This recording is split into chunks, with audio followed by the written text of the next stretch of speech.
My name is Jennifer Marr, and I am the chairwoman of the Putnam County Chambers of Commerce. And we are made up of all the chambers and business associations throughout the county. And then we also, so we have a member base of about 900, and we also have a direct membership, which is a little bit smaller. We sort of came together a couple of years ago. We're still very much a grassroots effort, but we came together feeling that there was a need for advocacy for the business community. This is our second annual Planning, Zoning, and Town Boards Forum, and we feel we're a huge success when we have every town in Putnam County represented, as we do this evening, so that's just wonderful. So last year, October 3rd, was our first. We discussed similarities and difference in the application processes and approval procedures and proposed standardizing some of the forms. And I have seen a lot of effort on behalf of all of the boards to sort of make that process a little clearer. And I still would love for one of the things to come out of this is to have sort of a centralized place where people can go. And not everybody that's coming to Putnam County is looking up Phillipstown or looking up Kent.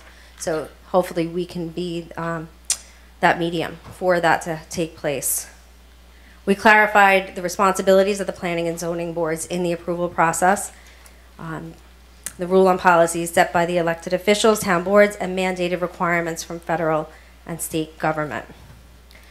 We also do in February, it'll be our third annual this year, a meeting with the elected officials, not including town boards, or actually newly elected officials and also ones that are still in office from the year before, and we sort of meet with them in February and sort of piggyback off of this meeting. So we're starting to sort of get a nice flow going. Some wonderful things on behalf of what we've done is we put a survey out, which is still being compiled. And that survey was to private citizens and also to business owners to see what kind of businesses they'd like to see come into the county, what would they support, why are they shopping outside of the county, even down to the look and the feel and the things that they desire. So we'll have the results of that survey in February, and we probably will ask everybody here if you can sort of help get that survey out there.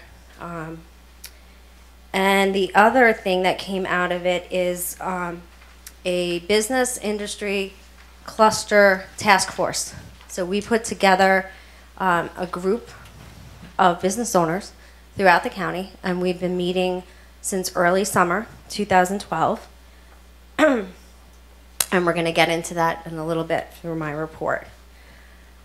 I just would like to read off our direct members, which does not, include the members of all the different local chambers of commerce, but these are members that give money directly to the Putnam County Chambers of Commerce to support the entire business community. So we are very grateful to them.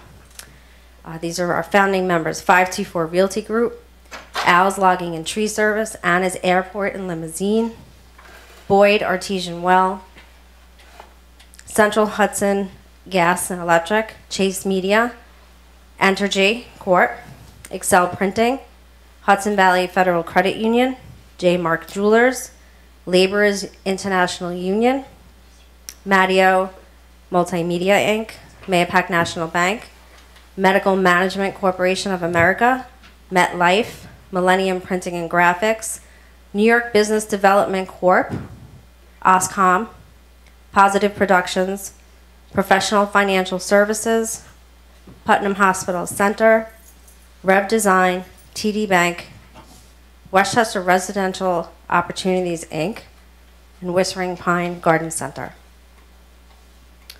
So what I would like to do now is, I guess we'll start with Louis down there. Just introduce yourselves and perhaps identify either one or two things that you guys are excited about in your towns, or one or two things, perhaps major issues or obstacles or anything that you think would benefit sort of in this open forum to discuss later on. Okay, well, firstly, my name is Lou Tartaro. I am a councilman in the town of Kent. Keep the mic up to your mouth because of the camera. And I'm sorry. That's okay. I'm also coincidentally Deputy Supervisor. I've been involved in the planning process, having served as the chairman of the Master Plan Committee a few years back. Currently, what we're most excited about in the town of Kent is the proposed sidewalk project that is really rapidly becoming a reality. As a matter of fact, Supervisor Doherty had planned to be here this evening, but she had some business to attend to regarding that. But it seems that everything's go. The county was very supportive and generous in earmarking a goodly amount of money to pretty much get us moving. And I don't want to delve into the whole thing, but we're guardedly optimistic that within 2 months we'll have gone through the process to the point where we anticipate actually breaking ground sometime in the spring. Nothing short of a miracle. Truly, truly. I mean, especially, the way it developed. I have to give a little pat on the back to Inside Engineering, because we had a failing sewage treatment plant in town that was to be upgraded. And,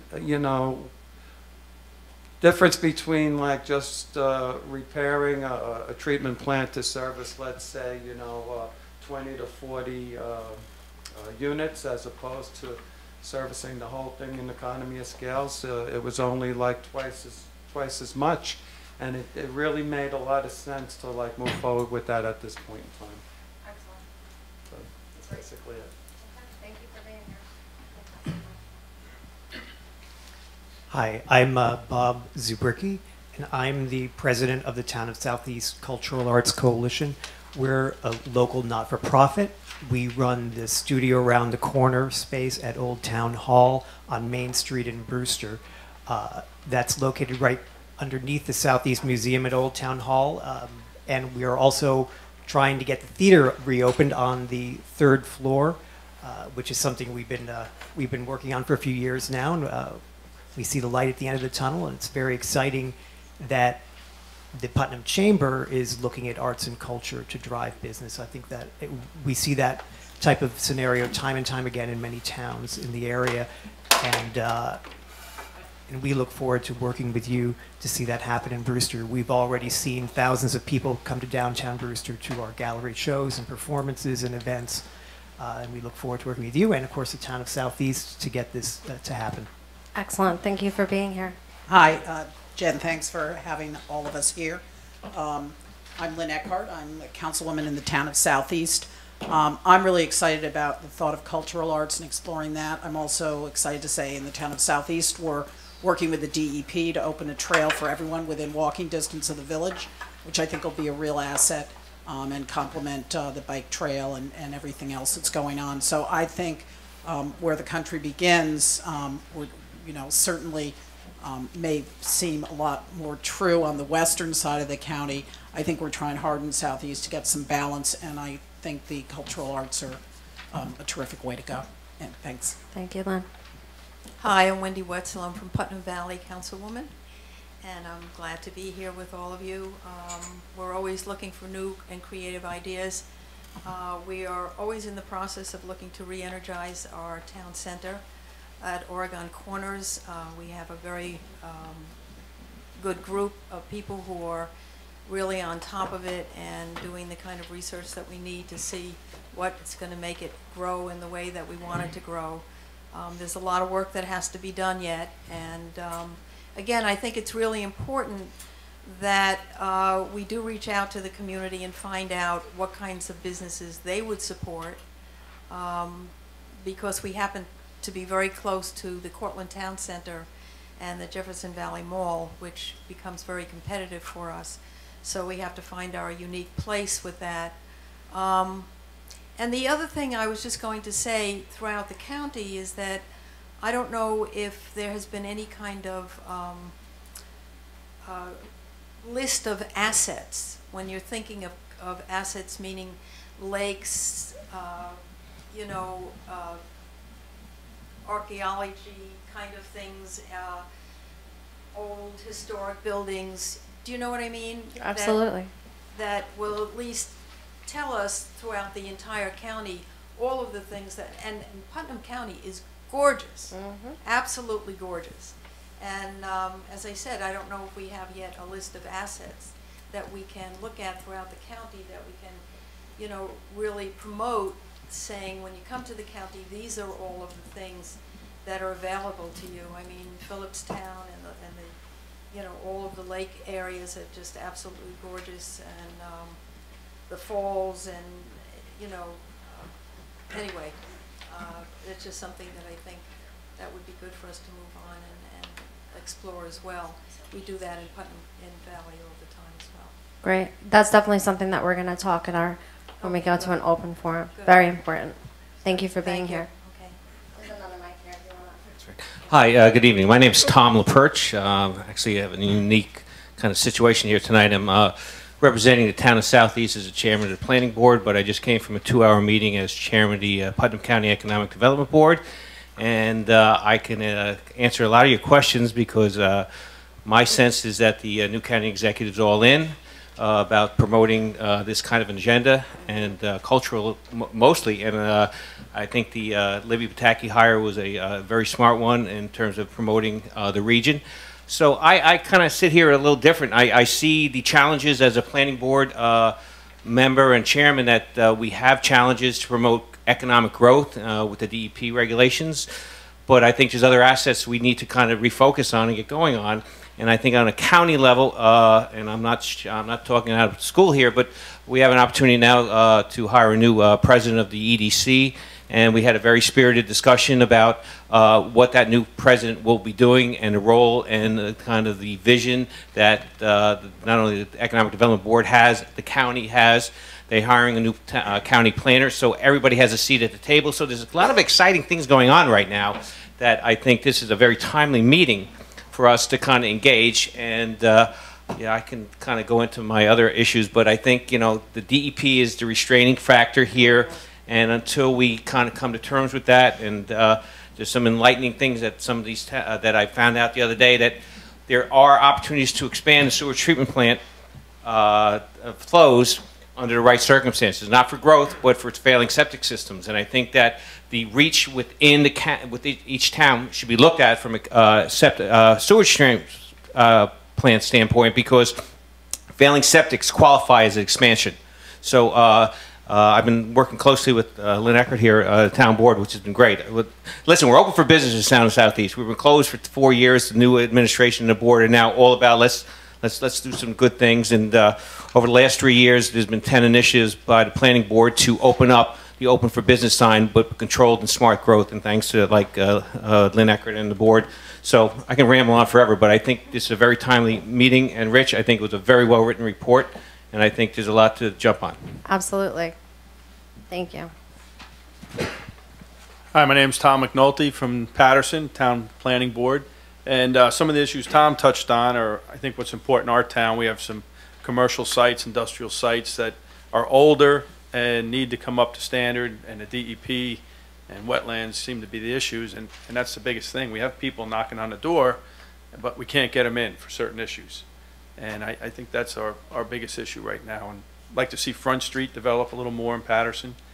And we have a new business there, and they're doing a nice job, Cartwright Tent Rentals, and some other things. And I'll pass it along to Rich, because he knows even more about it than me. Maybe not. My name is Rich Williams. I am currently the planner for the town of Patterson. I've been with the town for better than 20 years now in one capacity or another. I've also been sitting on the Chamber Task Force, and I guess we're going to be talking a little bit about some of the ideas that I pitched to the Chamber that they have embraced. You know, Tom's right. Patterson's been open for business for a long time now. But we're having a great deal of difficulty attracting new business, in part because of the way we've been looking at attracting new business, in my opinion. And we need to step back and look at what we've been doing and take another tact.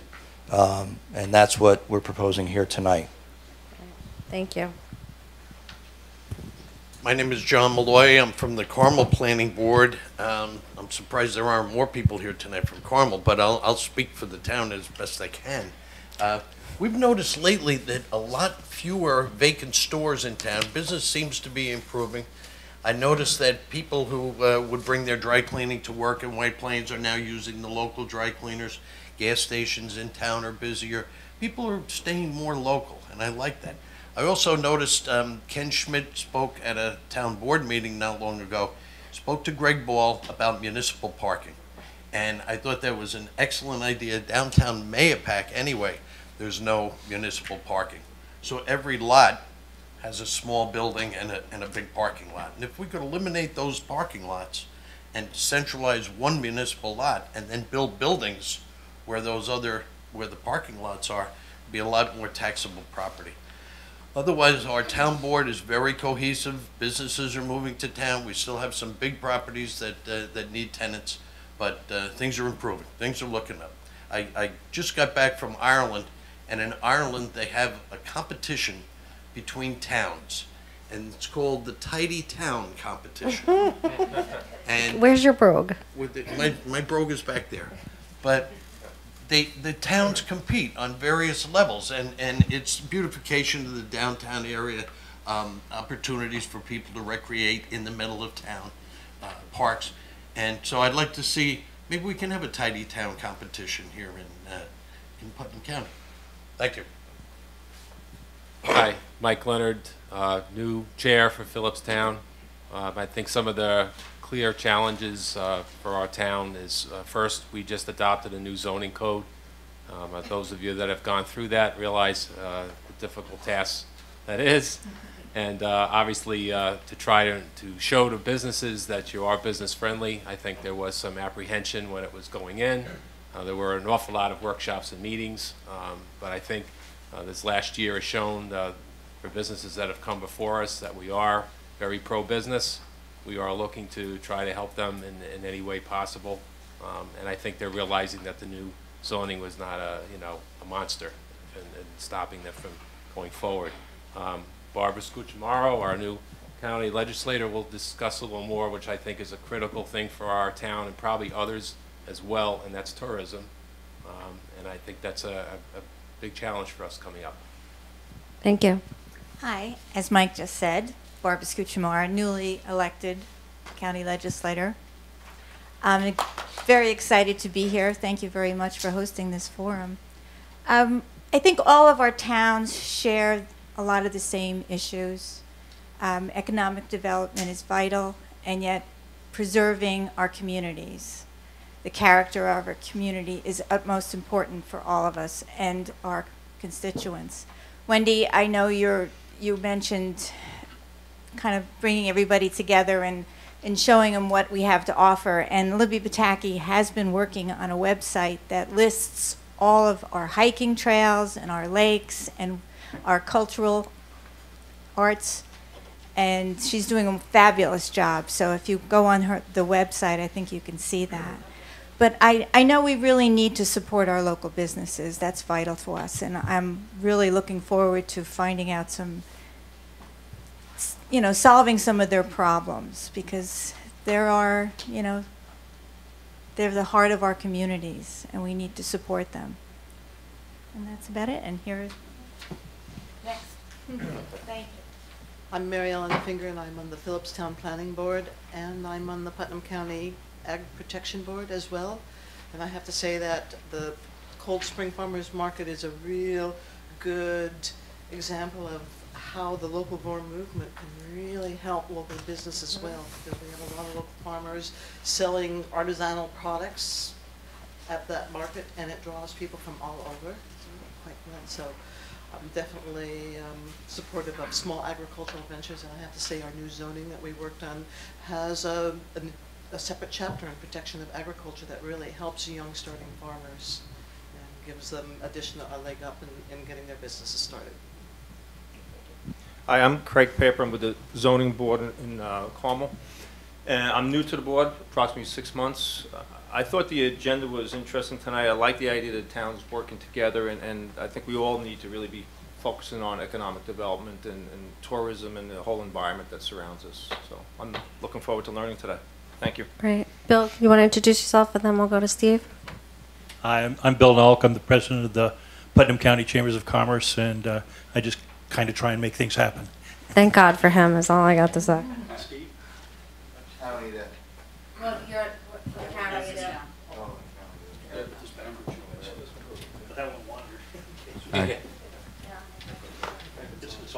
Hi, I'm Steve Katz. I'm the Assemblyman for the 94th District, New York State Assembly District, which includes 4 of the 6 towns in Putnam County.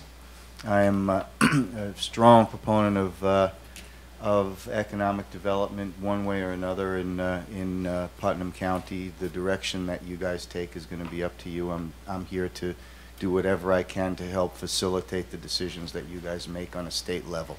So I'm here today more to listen than to do anything else. Thank you, Steve.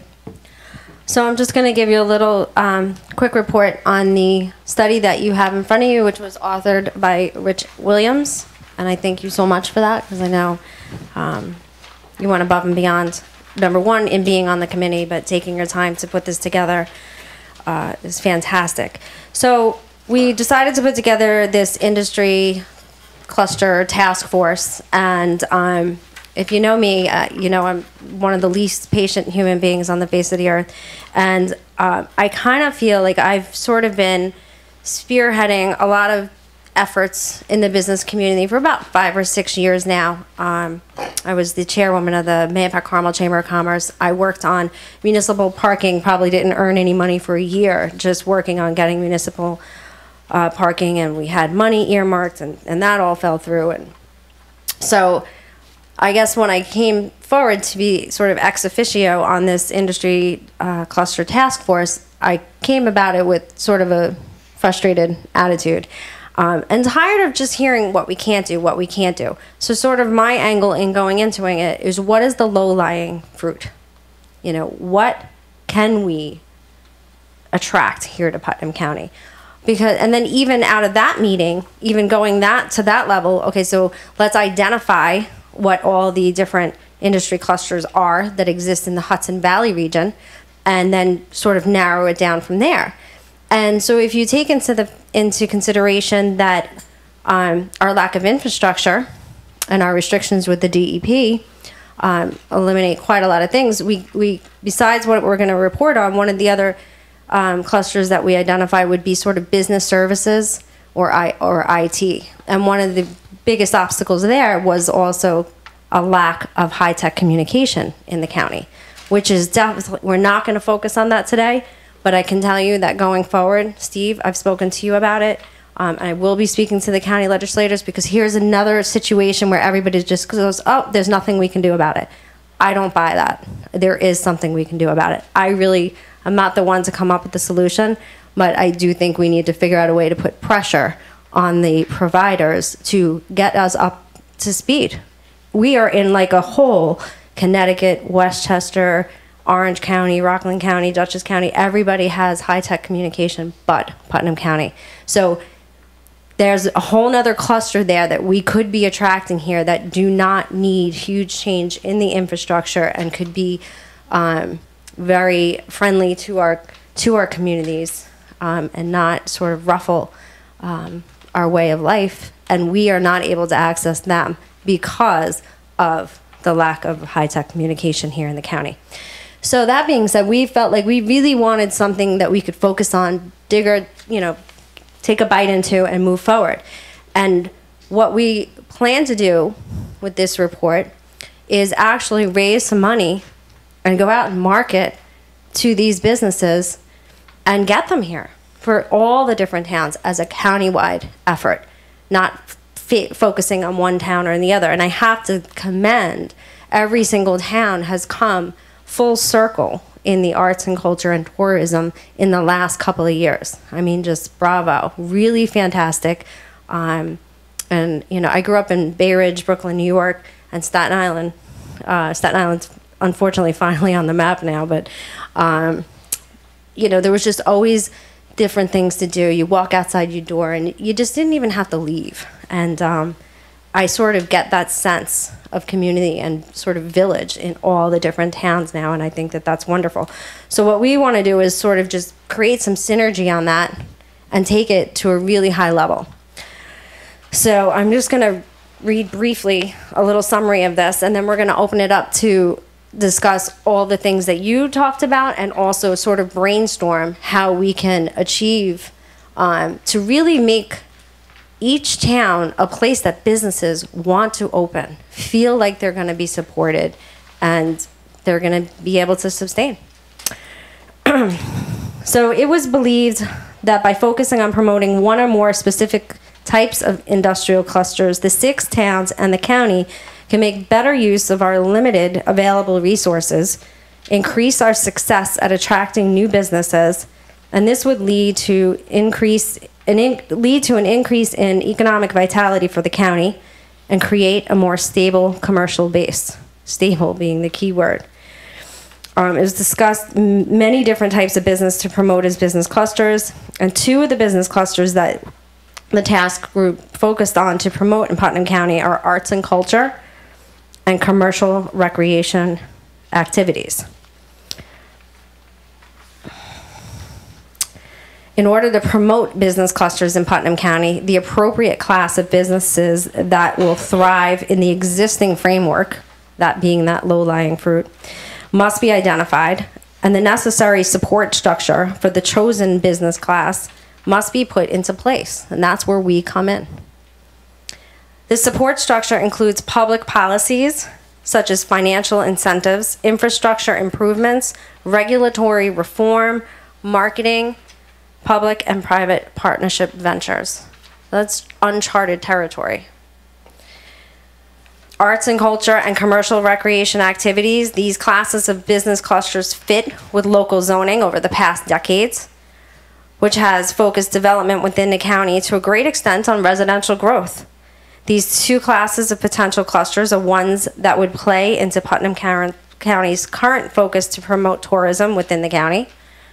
I totally agree. That was stated a few times in this room, and also individually on a county level, but individually I feel that all towns have been focusing on these 2 identified clusters.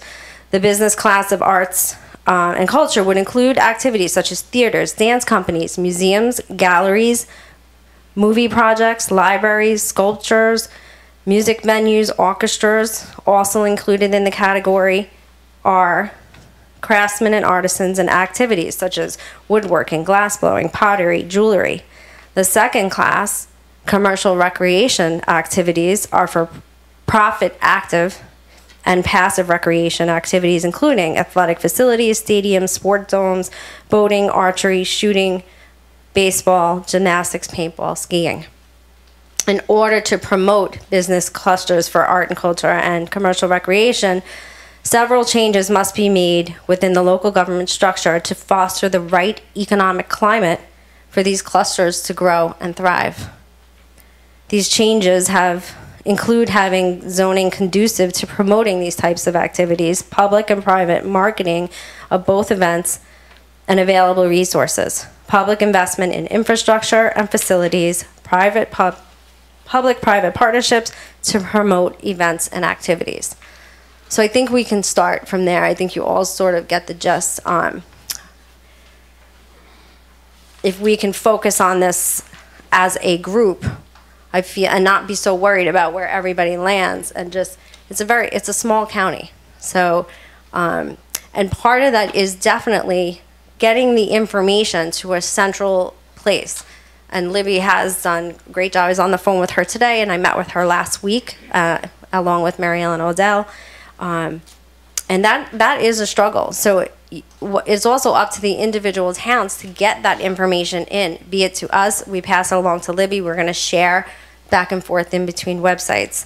But also creating an atmosphere where these businesses are attracted to come here, and then also feel like they're going to be able to get through the process with reasonable due diligence and not feel like, you know, they're being rung through the ringer. And I see it in the town of Carmel, putting our street festival together. and we just had a Pumpkin Fest, which had, I don't even know how many thousand people, but about 5,000 or 6,000, I would say, to each event. It's very difficult. We have to pay for the police overtime, which the taxpayers that right now are looking at maybe a 9% increase in taxes are not exactly thrilled at. So there's many issues in doing this, because we definitely feel that the more events you can bring to a downtown commerce district, the better it's going to be for the businesses. But it has to be something that is consistent and persistent and sort of creating a culture that supports that sort of atmosphere. So I want to hear from you guys.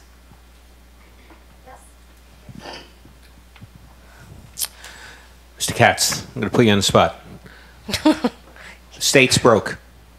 We have a lot of good thoughts here, and we have no money for the basics to kind of address the issues that this report kind of highlighted. So I'm kind of putting you on the spot. How does the local municipality kind of move forward, knowing that they have a 2% cap they got to live with, A, with these unfunded mandates, B, where are we going to get the infrastructure money that is going to allow this simple growth?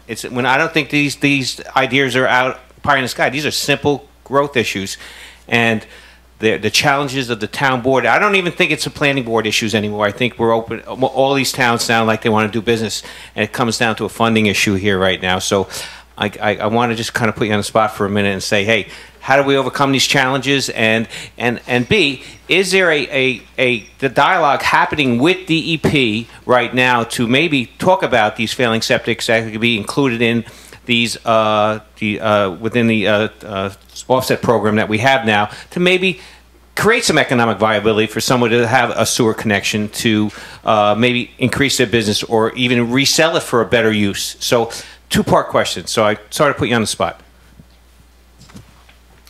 Not at all. I'm happy to, answer as best I can. Okay, number one, on the state level, to think anything's going to happen overnight is unrealistic. Okay, I'm not. I don't try to be the bearer of bad tidings, but I also try to be realistic with everybody. The number one, as you have stated, okay, the criminal number one is the unfunded mandates. Okay, and in County Executive Odell's presentation on the budget, she showed you exactly how much, what is it, 96 cents to the dollar of the property taxes goes to the state for the unfunded mandates. I'll take it a step further. Remember, I'm talking to you on the state level, and this is how it's affecting us down here, okay? As we speak right now, okay, talking about no money. As we speak right now, the cities of Albany, Rochester, and Syracuse are about to declare bankruptcy because, as the mayors have said, they just can't afford the pension increases. That was their number one.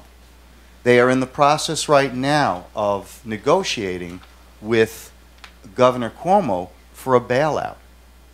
Now, if and when that happens, first of all, where's that money going to come from? Yonkers is next, and so is Buffalo.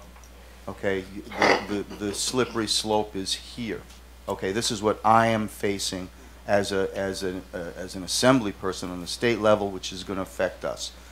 I put in legislation last year, for the state to accept the NISAC 9 recommendations for mandate relief for the counties. Does anyone there have the political will to do that? No. So where do you go? Okay, the last I had heard, they were going to tie in some unfunded mandate relief with our pay raises, okay, like they did last year with the millionaire's tax, and then give us some relief for the MTA, which really just spread the misery all over the state. It didn't take one penny away from the MTA.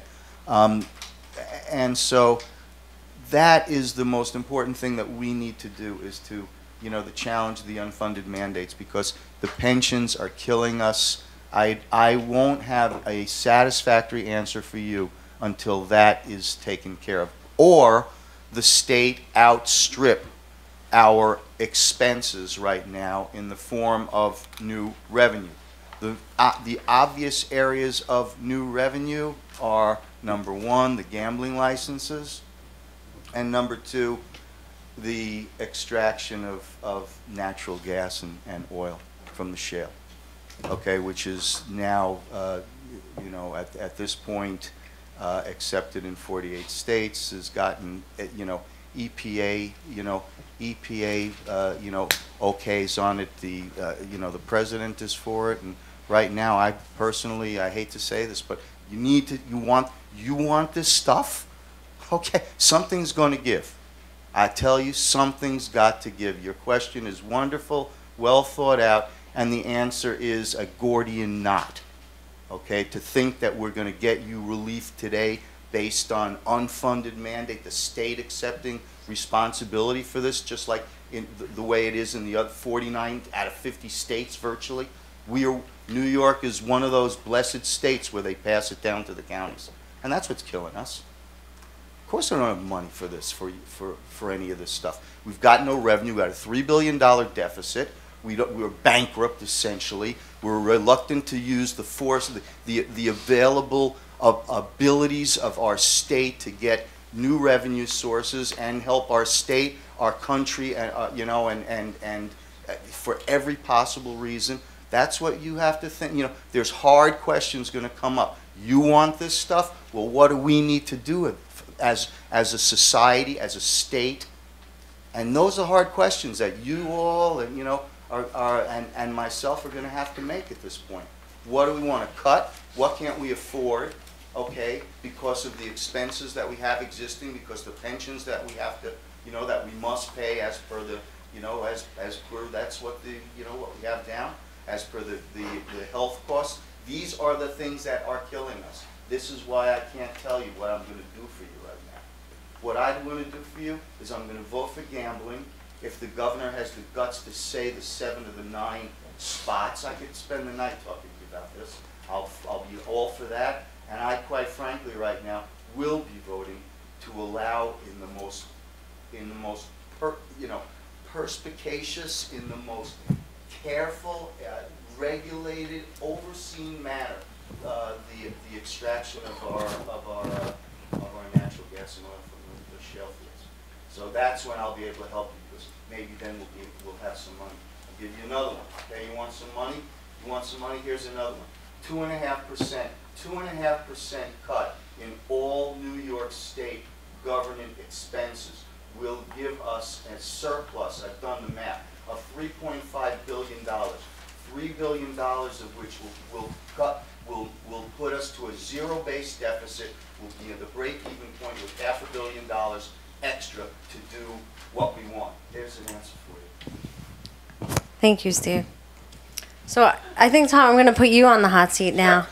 Since we have you here, what do you guys, I know some of you are new, but you've been citizens, residents, probably for some time.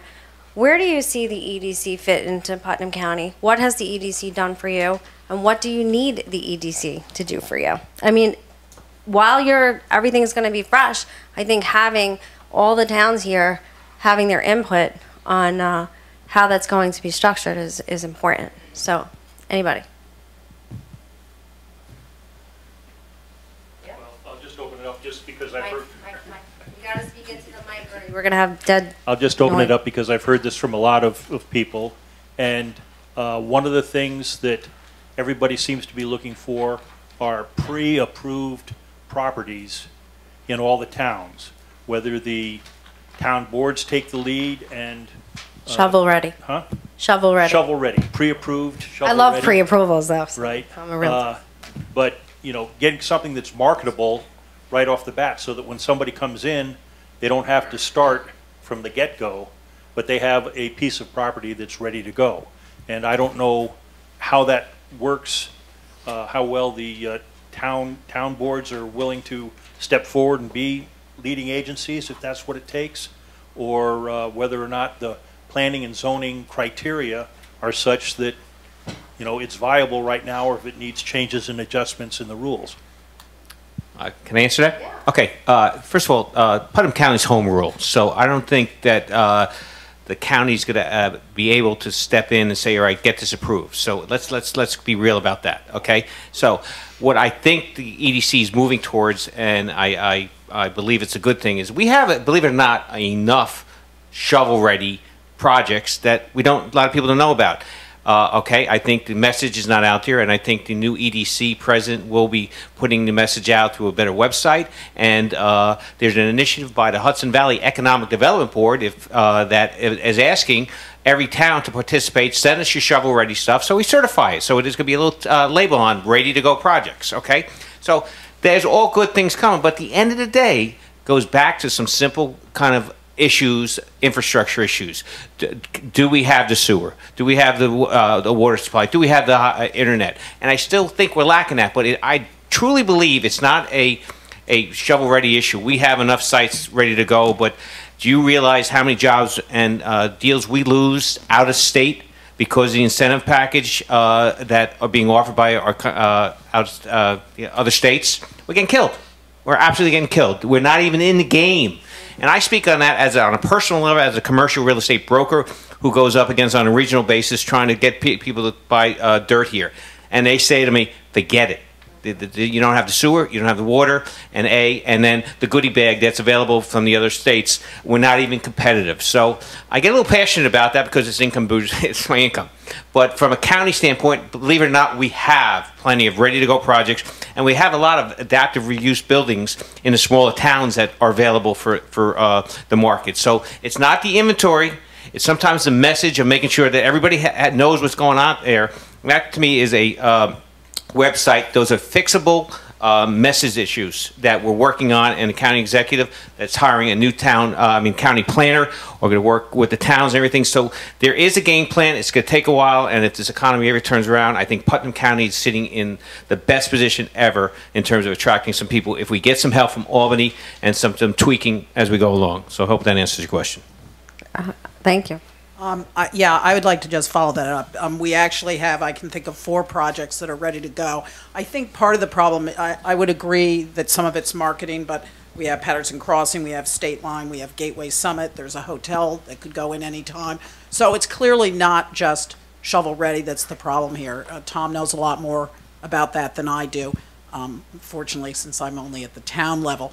But I'm not sure that we're using all the resources that we can, especially when it comes to, I mean, one thing that I think I hear more and more often now is from people, certainly in Southeast, like, I pay 80% of my taxes go to the schools. Why can't we work more with the schools culturally? And I mean, they have such great facilities, and I do think those are underutilized for those outside the school community. And I do think they should be at this table with all of us to tell us what we can do and what we can't do, and be realistic about it. Shovel-ready projects is a great concept. Unfortunately, it's a very difficult one to implement. First, you have to involve the the property owner. They have to be involved. The town has to expend resources. Generally, they don't have that. And then you run into the DEP wall. We did try in Patterson to get some projects shovel-ready, and the DEP wouldn't talk to us. So that's always a difficult thing. But more importantly, shovel-ready for what? And that's always a challenge, is knowing what to go through that approval process for, what to do the design work for. It's generally a better plan not to do shovel-ready projects, but to make sure, as Tom is indicating, that you have the infrastructure in place to support a broad range of projects that might be coming to you, and then streamline your development process, especially for target projects that you're looking for, so that you can get through the development process.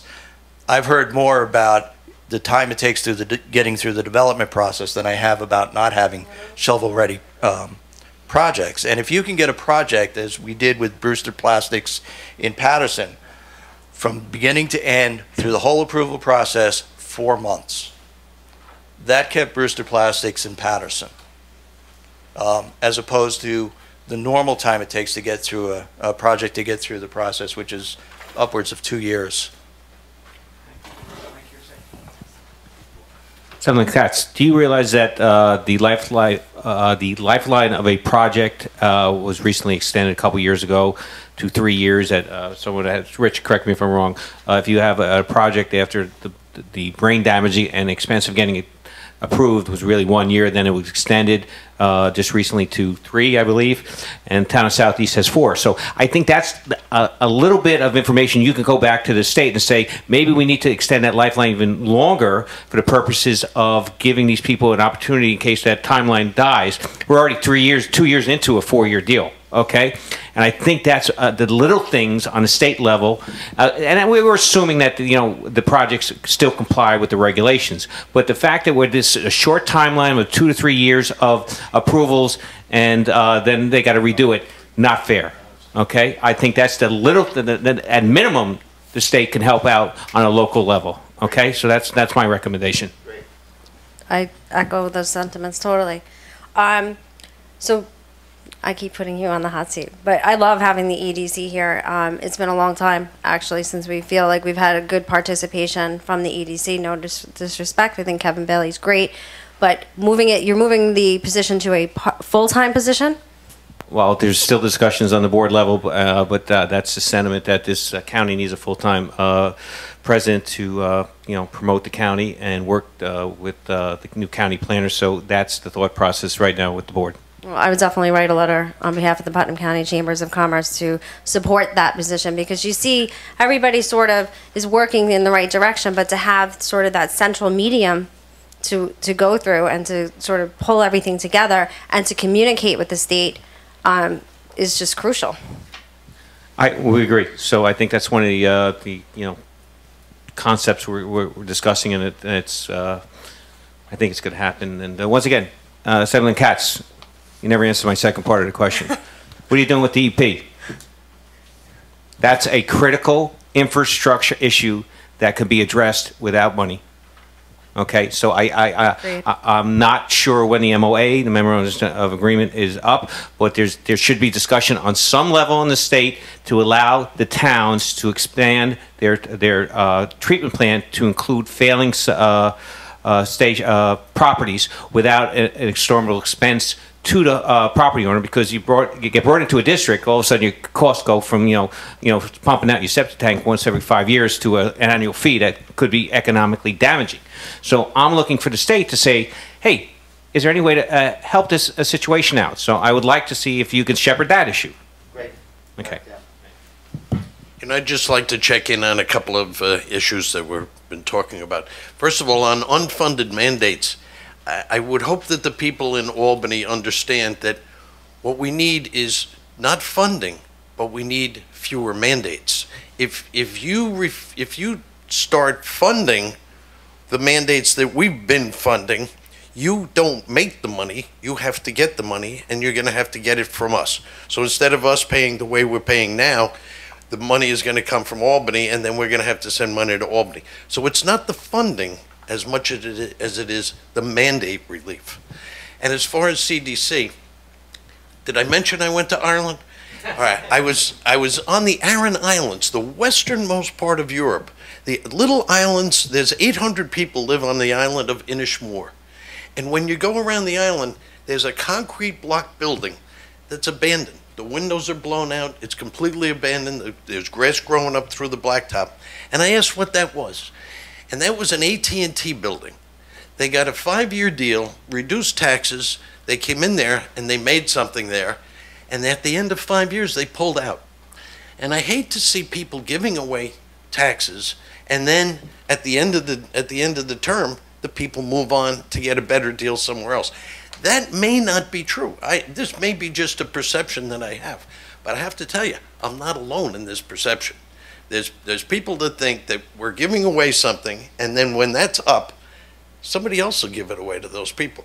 As far as shovel ready, we have zoning maps. I'm on the planning board. People come in, they offer to build a project, and we only take 2 or 3 months. I mean, it's really pretty quick to get through the planning board. Sometimes you may have to go to the zoning board and get a variance, but they're pretty quick too. Then I notice an awful lot of them come back in about 11 months, and they ask for an extension. We say, where have you been? I said, well, we've been at the DEP. And the DEP is the largest landowner in the town of Carmel. I don't know about the rest of the county.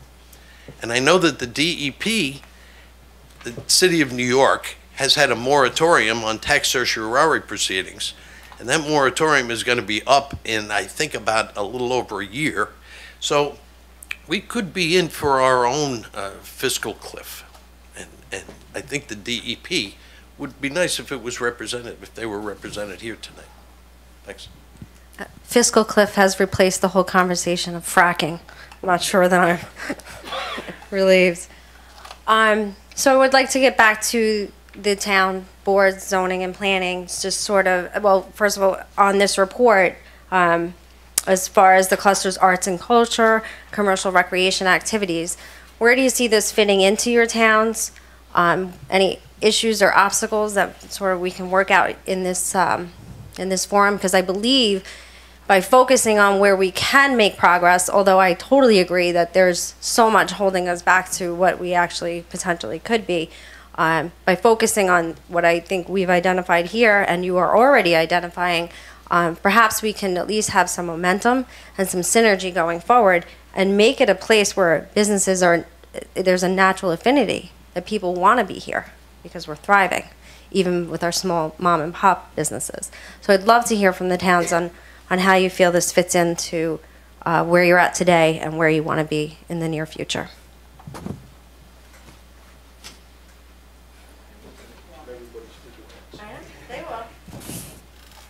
I'm sorry, not be the hog, but I think there's an opportunity for every town here, and we work very closely with the Town of Southeast Board. The master plans are a kind of a guide for what the town wants to do long term. And I got to tell you something, ours was written 10 years ago before the economic realities hit here. And what we were able to do with the town board's help was to tweak it without having to spend the big dollars associated with a new master plan. It was a very expensive seeker process and whatever. But I think there's opportunities sitting at this table, seeing who's at the table here, to kind of look at your zoning. And maybe are there applications that people are asking about certain properties saying that you can't do that there?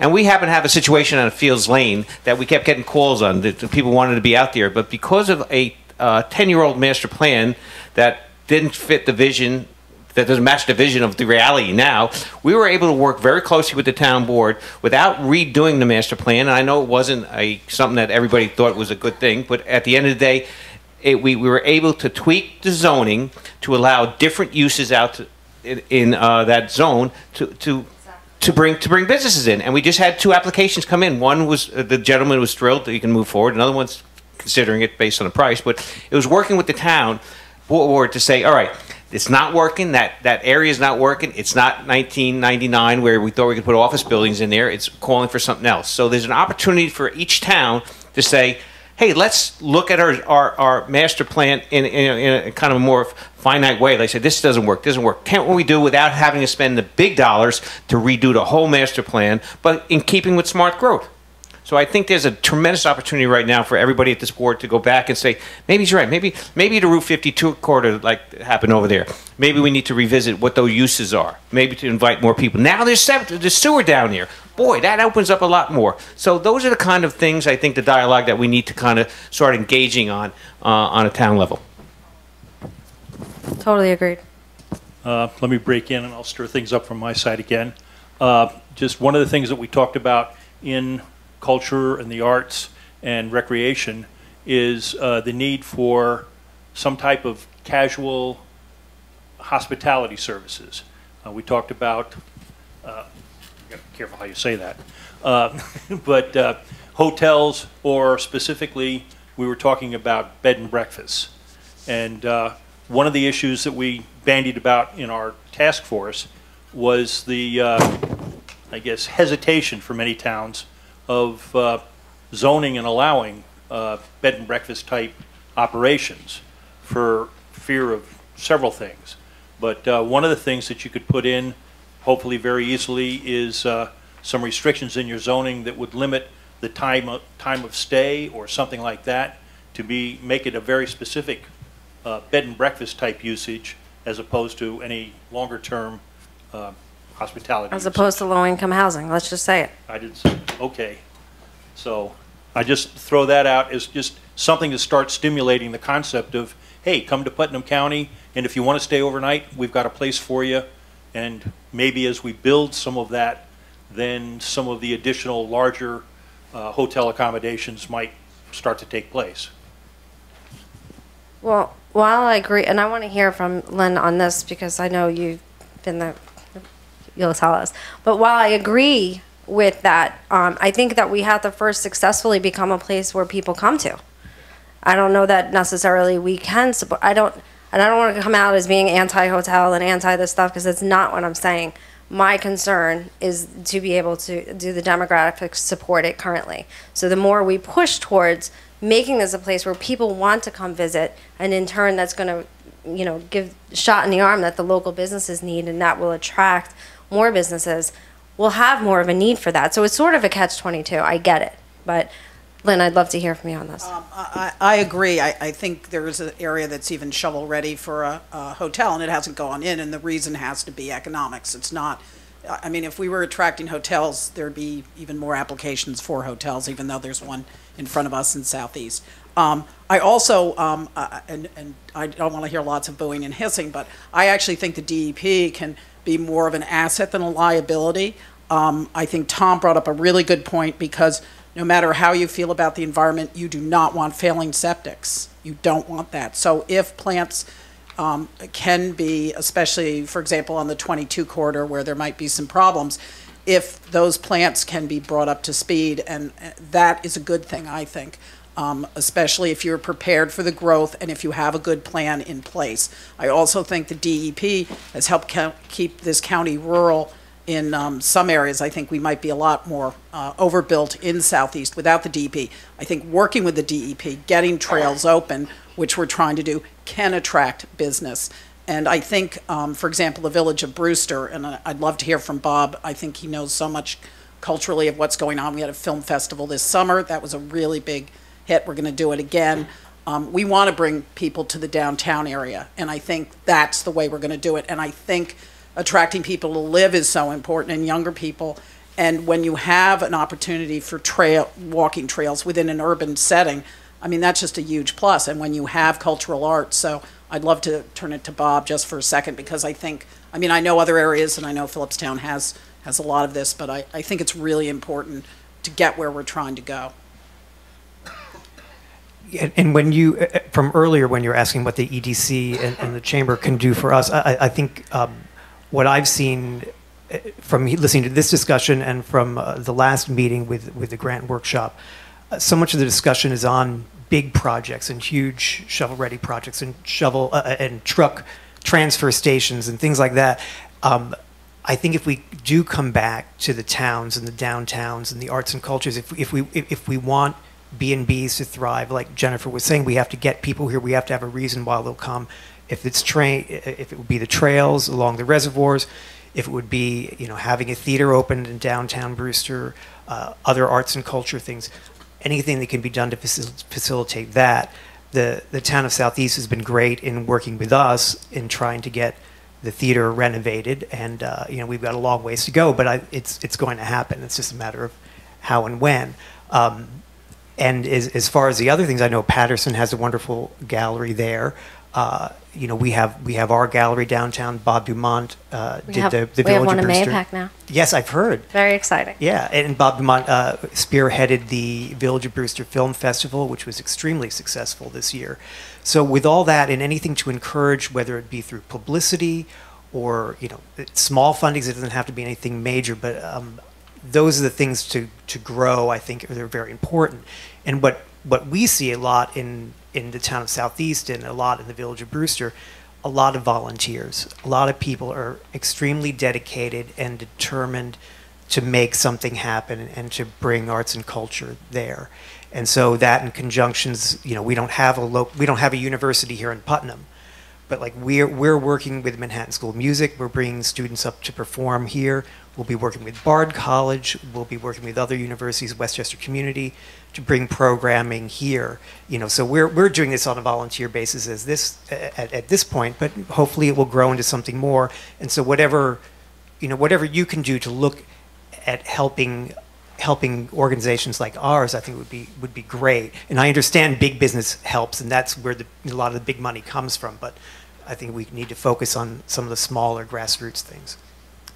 I agree 100%, and that's basically what this report reflects. And I just want to reiterate, my meeting with Libby Pataki and then my conversation with her today. I mean, she's literally begging me to come up with information for her to fill a press release on what is happening in this county outside of Phillipstown. And it's not because she lives there or that's where, it's because the information is not out there. So I do urge, use us as a medium and we'll get it to Libby, or contact Libby and she'll get us the information. Stop thinking of just like this event is for, the village of Brewster. And I'm not picking on you. I mean, all of us, or even in Mayapack and Carmel and so on and so forth. And get the word out there. I was just talking, I travel to Katona during the holiday season quite often. So it's going to be adjustment for myself to sort of get out of that and go to the other villages. But if I knew what was going to take place, in those villages during, let's say, the week that my kids are off from school, we'll get to you guys later. So it also is quite just as simple as getting the information out there. And I don't think any of us, myself included, do a good enough job in getting the other side of the county, or even the town right next door to you, the information as to what's going on. So, okay, so we're gonna start to wrap up. So I would like any issues that you feel we haven't discussed or need to be brought to the table, or perhaps that you just want to give a last minute thought. And then if we have any questions from people that are here attending, now would be the time. Just as a quick follow-up for you, Tom, do me a favor, send your what you would like me to do in a memo to my office. That way I'll be sure to get it, done. Okay. Okay, Louis, can you grab a mic, please? And state your name and your town. I'm Louis Epstein from Kent, where the estimates of people without power range from 99 to 100% in the recent storms. And I'm just wondering if any of the towns, given the obvious tax burdens that would be involved, countervailing against these consequences of not doing it, are currently considering any initiatives for burial of utility cables.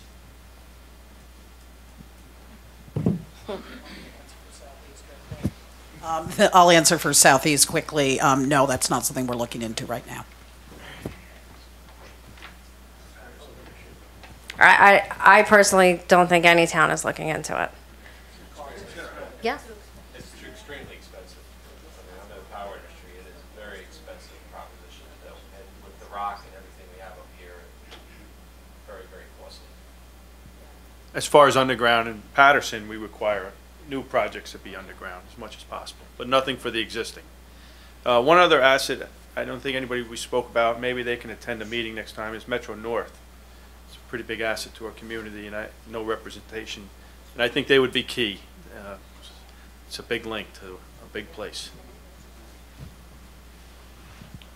I do wonder, though, on Lewis's question, if you total up the amount of overtime and repair to what's down and what has come down in the last, I don't know how many years, but it just seems to be getting worse and worse. It doesn't work. This is why I sell real estate. I don't know. Seems to make sense. Harv, come up and get a mic, please.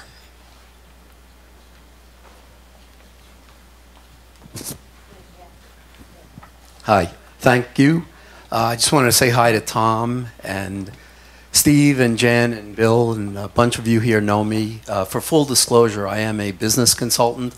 I've done quite a bit of research into economic development and how towns like the towns that are the size of the towns in Putnam can grow. So I didn't have a question, but really a comment, and I wanted to commend the committee for identifying arts and culture and commercial recreation as two sectors that could grow here. Just wanted to point out a couple of things that I know about those sectors. We in Putnam County have a lot to offer for those kind of sectors to really grow here.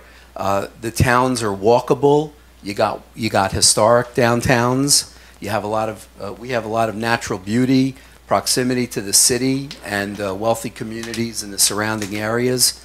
Mass transit, a lot of reverse commuters coming up to these transit hubs because we have rail commuter stations throughout the county.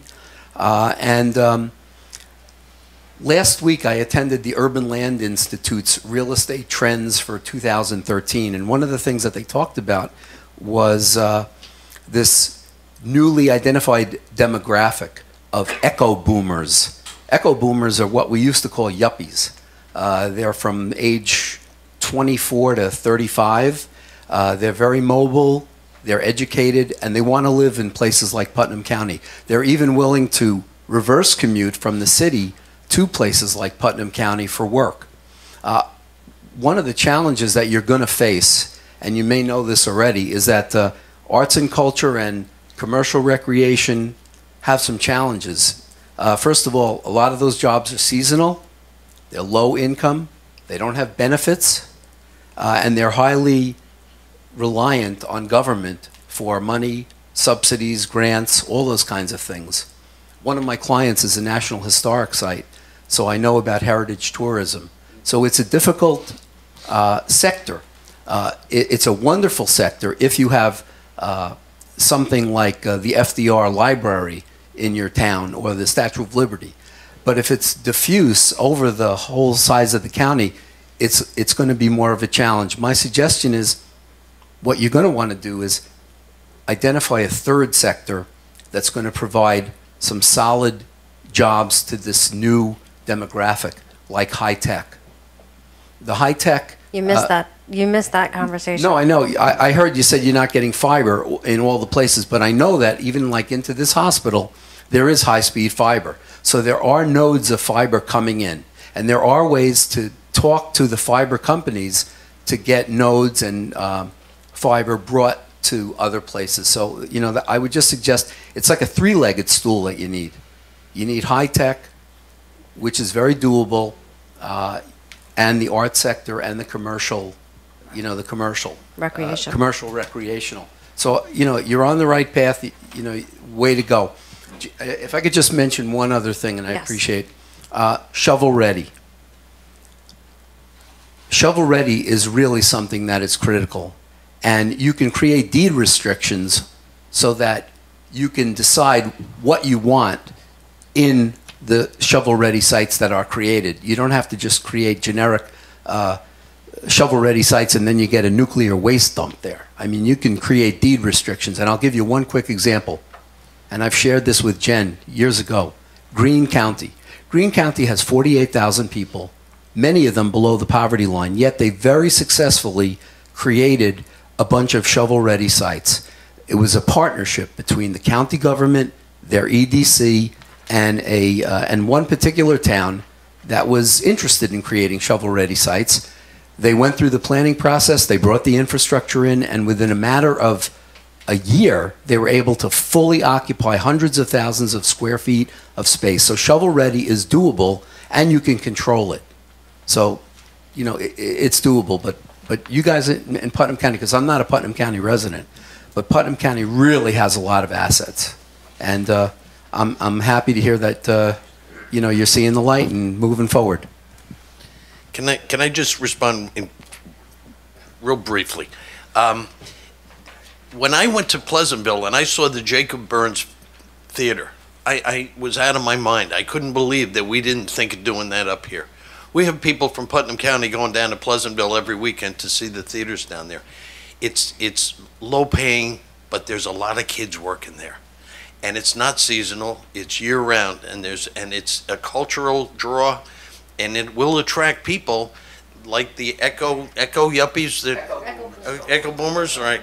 That we're gonna want them. They're people with disposable income. They're people that can afford to pay the taxes, that are looking for good schools that we have that cost money no matter where you are. So think of things like that, like the theater.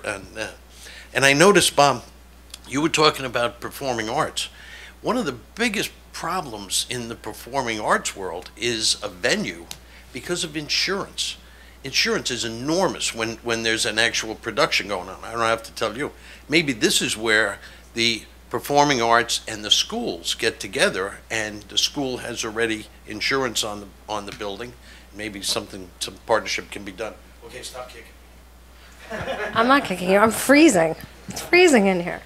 Go ahead, Tom. My final comment, I think being on the EDC, one of the things that this county executive is trying to promote is a university to come to town. Yes. And if you, I think, Barbara, if you kind of were part of the discussions, it's a lot of money going out of this county that we're paying for it to send our kids out of the county.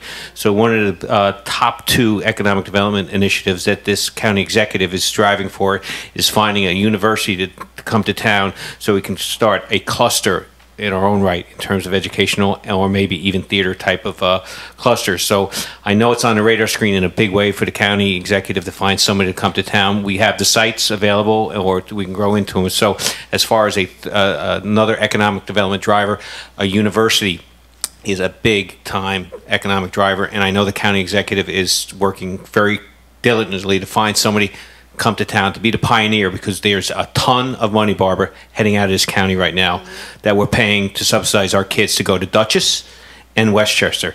So add the dollars, let's get them back. And okay. The universities are also huge supporters of the local businesses. They do all kinds of education and training, and just, it's amazing.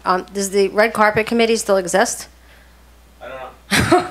Okay, that's a scary answer, Tom. But I sat on that committee with the universities north of us and the universities south of us, and just the programs that they would just put forth to business owners, matching dollar for dollar, basically in many different things, in training and things of that nature. So that's a home run. So Harv, I've decided that you've won yourself a position on a task force. And you gave me a great idea. I think we should go to New York City and ask them for the Statue of Liberty in exchange for the use of our water.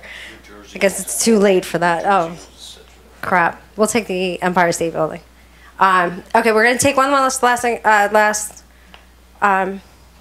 comment, and then we're going to just wrap up.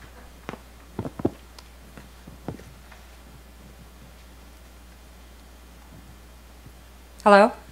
My name is Susan Roth, and I'm a planning consultant from Monroe. Harv told me about this meeting, and I'm also a consultant in the economic development, especially for small towns.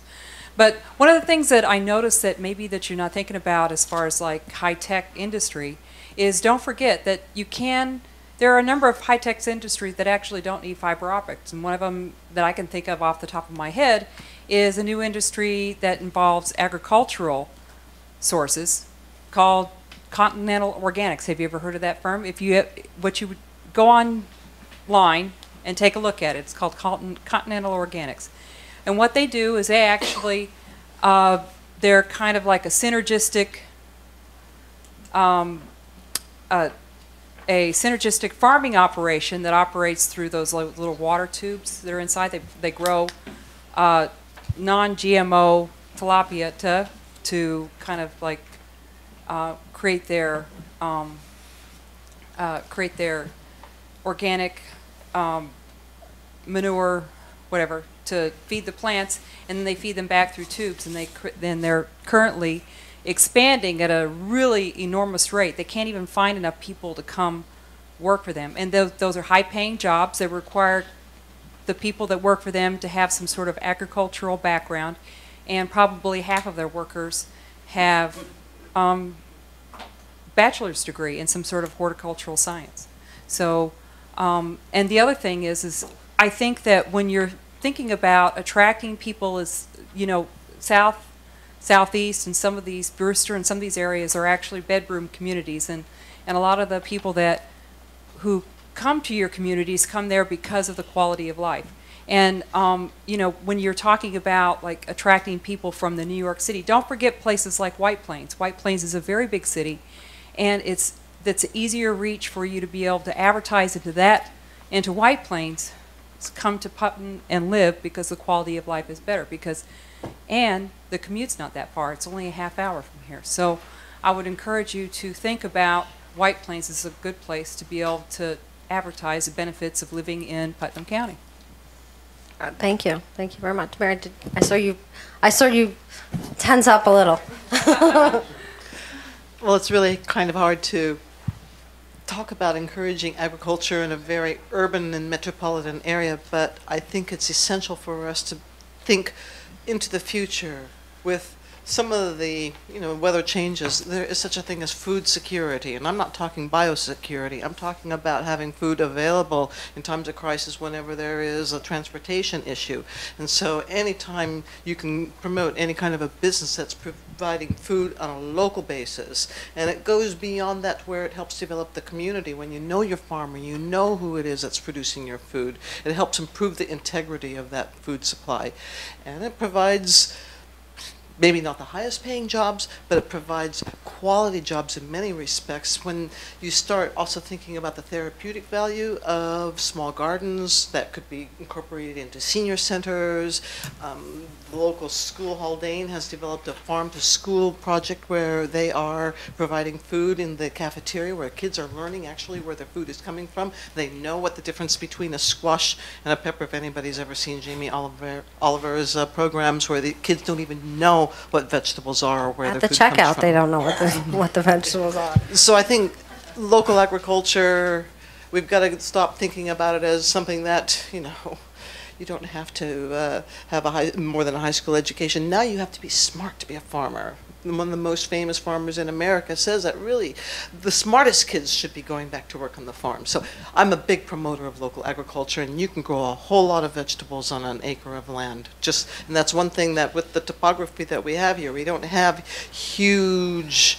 in Phillipstown, huge areas where you can have large multinational businesses, but you can have lots of small agricultural enterprises. Okay, that's it. Absolutely. An amazing farmer's market in Cold Spring. I go there all the time. Okay, so just some of the key points that I think we went over tonight. First of all, Lynn, right on the head with the school boards being here. It's almost like they're just this separate entity in our community. I actually spoke with the EDC about a business coming into the village of Brewster and what could the school boards do, and like they just kind of shoved us off. So like, oh, well, go talk to the school board first and then come back to us. There's no real communication, and a huge portion of our money is going there. We actually had an issue in the town of Carmel, and I'm going to say it on TV. The fire department, which is separate, but the fire department, where a big chunk of our tax money, they would not allow us to distribute dry ice at the fire department. Nor, they also said that if we needed shelters, which we did, we weren't allowed to use the firehouse as shelter. And I see similar traits with the school boards, just it's not sort of cohesive. So shame on me, they will be here next year. And I also think 6 months should be when we should try to meet again, because I think we're sort of making some progress. We're working together as a county, and I think that that's wonderful. Walking trail. When you said walking trail, did you in the village? It's actually on DEP property. Okay. It's less than it's probably less than an eighth of a mile from the village. It's a level walk. It's really. Is it by the reservoir there? Yeah. Oh yeah, I've done it. I think did some race there. There was a race there, wasn't there? Not on DEP property. Oh, okay. But I think I think I know exactly what you're talking about. But even the Putnam County Trailway is something also that we need to really exploit during those seasons when it's warm enough, which really is, I mean, I'm on the trails now. I'm freezing in this room, but I managed to try to get out there. But I think that that's something that each town should really, as much as possible, exploit and take advantage of and get people to come here. Parking is an issue. You know, we want to take advantage of Mayapack, but where can people come, park their car with their bike and access the bike trail? Municipal parking lot. I'm not spending another year on that. You can take that one over. But agreed, municipal parking, such a simple thing. You would think that that would just be so easy for each town to be able to accomplish, but not so. DEP restraining, whatever I have to do to help you stay on Steve Katz about that and all of our other elected officials, because that is one of those issues. It's like people get frustrated and feel like I feel. You know, we're just spinning our wheels. We're just spinning our wheels, and we're not making any progress. And it boils down to that huge restraint, huge. I loved to hear tonight that we actually have people interested in coming here, but we're not able to meet their needs, basically. So that sort of gives hope, because that there was sort of this legend out there forever that we have no shovel-ready projects. We have no shovel-ready projects. So I think just that one acknowledgement that that's not the problem is huge, and we can all work together towards solutions. I love that you said that people staying more local. I agree 100%. I think we've put that responsibility. Even the local chambers have the responsibility of, they have to shop locally, even though sometimes, guess what, it costs more money, but it brings that money back around, and we have to take the lead in doing that. And the school boards as well. I see a lot of the offenses happening from the school districts and shopping outside of the county, and I understand that it's not always easy. The new zoning code, very exciting. I think that that's fantastic. Our agricultural projects, also another angle that we need to be focusing on. And I think that's it, but I look forward to working with the EDC. We want to be a medium for you guys, whatever we can do to help. You have businesses having issues, even legislative issues, or anything where they need advocacy on their behalf. We want to be there for them. But I'm really happy that we were all able to come together tonight and sort of work towards some solutions and progress. And I know what it's like to volunteer your time. Even if you're in a paid position, you're still here voluntarily, and I greatly appreciate it. And so 6 months, we'll be back in touch and we'll meet again. Thank you.